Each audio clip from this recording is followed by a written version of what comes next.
ایک وتر کی ادائیگی کا طریقہ. عائشہ رضی اللہ تعالی عنہا سے روایت ہے، انہوں نے فرمایا کہ رسول اللہ صلی اللہ علیہ وسلم ہر 2 رکعت پر سلام پھیرتے تھے اور ایک وتر پڑھتے تھے. یعنی چاہے آپ 3 رکعتوں پڑھنا چاہتے ہیں تو 2 رکعتیں پڑھ کے پھر ایک الگ رکعت. ٹھیک. آپ نے کبھی حرم میں وتر پڑھے؟ مختلف طرح سے پڑھاتے ہیں نا. کبھی تو 3 ایٹ اسٹریچ پڑھا دیتے ہیں اور کبھی کیا کرتے ہیں 2 کے بعد سلام پھیر دیتے ہیں اور پھر ایک کھڑے ہو کے پڑھتے ہیں. تو ایک طریقہ یہ ہے. 3 وتروں کی ادائیگی کا طریقہ. نماز وتر کو مغرب کی طرح 2 تشہد کے ساتھ نہیں پڑھا جائے گا.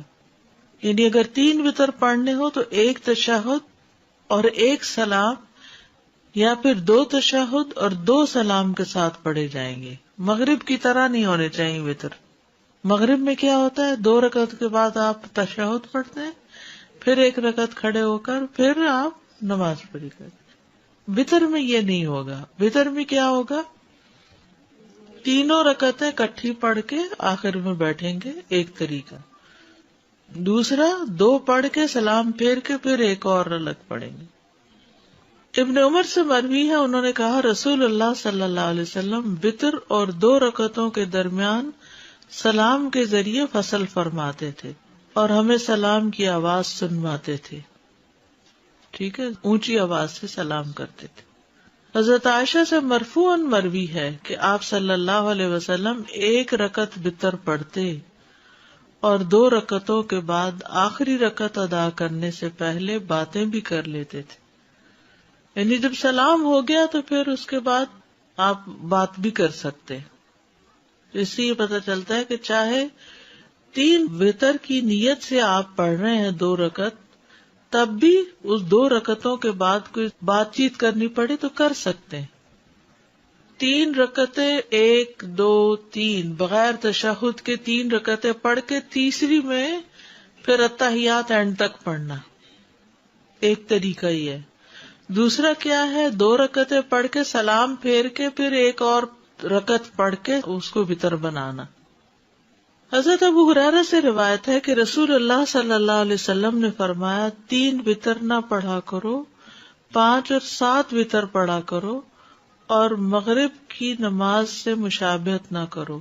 ٹھیک ہے، یعنی 3 کی بجائے 5 اور 7 وتر، اس کے مطلب میں 3 منع ہے، 3 مغرب کے ساتھ مشابہت منع ہے بس. 5 اور 7 وتروں کی ادائیگی کا طریقہ. حضرت عائشہ سے مروی ہے کہ رسول اللہ صلی اللہ علیہ وسلم وتر کی 5 رکعتیں ادا کرتے اور ان کے درمیان بیٹھتے نہیں تھے، یہاں تک کہ 5ویں رکعت پہ بیٹھتے اور سلام پھیرتے. ایک یہ طریقہ ہے. اگر آپ 5 وتر پڑھ رہے ہیں تو 5ویں رکعت پہ. یہ جو اوپر والی حدیث میں ہے نا 3 نہ پڑھو، بلکہ اگر زیادہ رکعتیں پڑھنی ہے تو پڑھتے جاؤ آخری پہ جا کے اتحیات پڑھو. ام سلمہ سے روایت ہے، انہوں نے فرمایا کہ رسول اللہ صلی اللہ علیہ وسلم 7 یا 5 رکعت وتر پڑھتے تھے اور ان کے درمیان سلام یا کلام کے ساتھ تفریق نہیں کرتے تھے. میں نے ایسی مساجد میں نماز پڑھی ہے جہاں امام نے اسی طرح 5 ایٹ اے اسٹریچ پڑھائے تراویح کے بعد. ٹھیک ہے، تو اس طرح پڑھ سکتے ہیں. 9 رکعت کا طریقہ. زرارہ بن اوفا سے مروی ہے کہ جب سعد بن ہشام بن عامر ہمارے پاس آئے تو انہوں نے ہمیں بتایا کہ میں ابن عباس کے پاس گیا اور ان سے رسول اللہ صلی اللہ علیہ وسلم کے وتر کے بارے میں سوال کیا. تو ابن عباس نے ان سے کہا کیا میں تمہیں ایسی شخصیت نہ بتاؤں جو رسول اللہ صلی اللہ علیہ وسلم کی وتر نماز کو زمین پر بسنے والے تمام لوگوں سے زیادہ جانتی ہیں؟ میں نے کہا کون؟ فرمایا عائشہ رضی اللہ عنہا، کیونکہ وہ آپ کی بیوی تھی، آپ کی خلوتوں کی ساتھی تھی. ہم وہاں گئے، انہیں سلام کہا، ان کی خدمت میں حاضر ہوئے اور ان سے سوال کیا. میں نے کہا مجھے رسول اللہ صلی اللہ علیہ وسلم کی وتر نماز کے بارے میں بتائیے.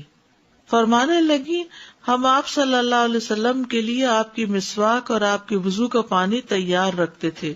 رات کو جس وقت اللہ عز و جل چاہتا آپ کو جگا دیتا.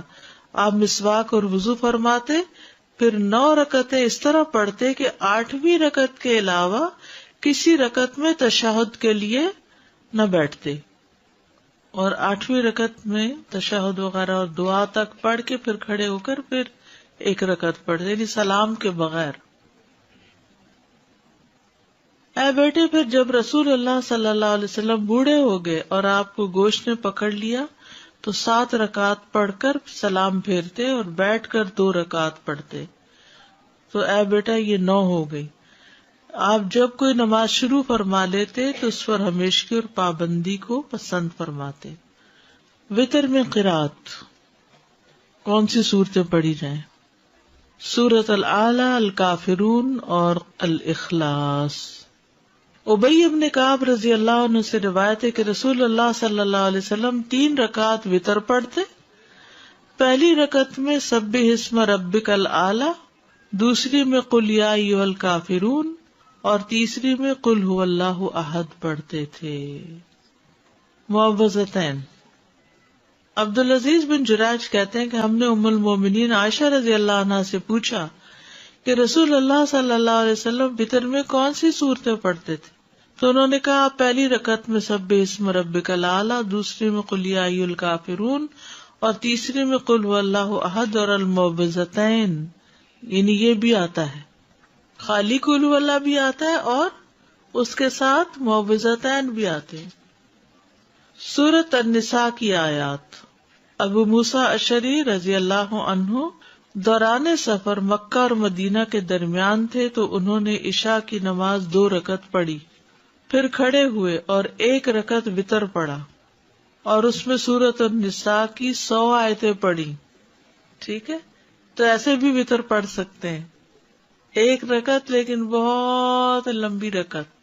پھر فرمایا میں نے اس بات میں ذرا بھر کوتاہی نہیں کی کہ اپنے قدم وہاں رکھوں جہاں رسول اللہ صلی اللہ علیہ وسلم نے اپنے قدم رکھے، اور وہی کچھ پڑھوں جو رسول اللہ صلی اللہ علیہ وسلم نے پڑھا۔ ٹھیک ہے، تو یہ سفر میں وتر پڑھنے کی دلیل بھی ہے اور لمبے وتر پڑھنے کی بھی۔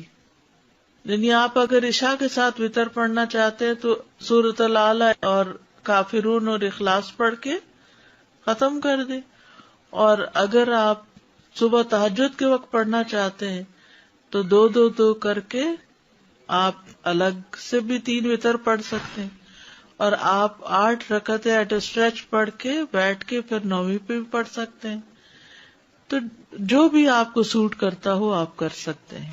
ٹھیک ہے، اب یہ ویرائٹی آپ کو فرض نمازوں میں نہیں ملے گی، یہ صرف وتر میں ہی ہے، کیونکہ اس کے ساتھ نفل ہے۔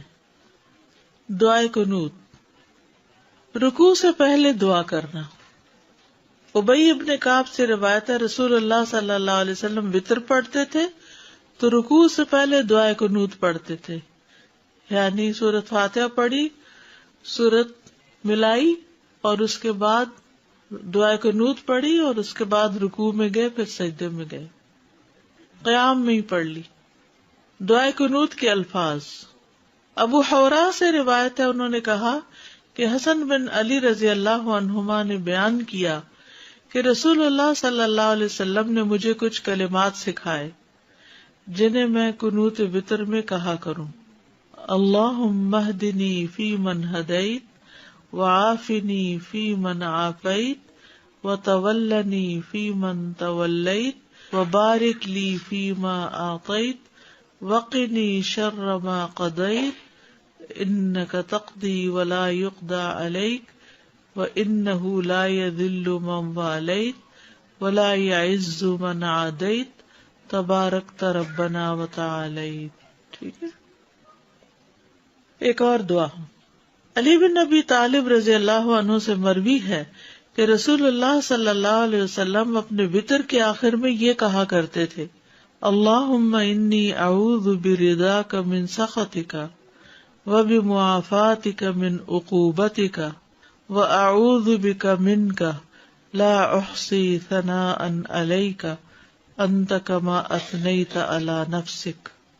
اور ایک اور دعا بھی جو پڑھتے ہیں، اللہم انا نستعینک ونستغفرک ونؤمن بک ونتوکل علیک ونثنی علیک الخیر ونشکرک ولا نکفرک ونخلع ونترک من یفجرک اللہم ایاک نعبد ولک نصلی ونسجد والیک نسعی ونہبط نرجو رحمتک ونخشى عذابک ان عذابک بالکفار.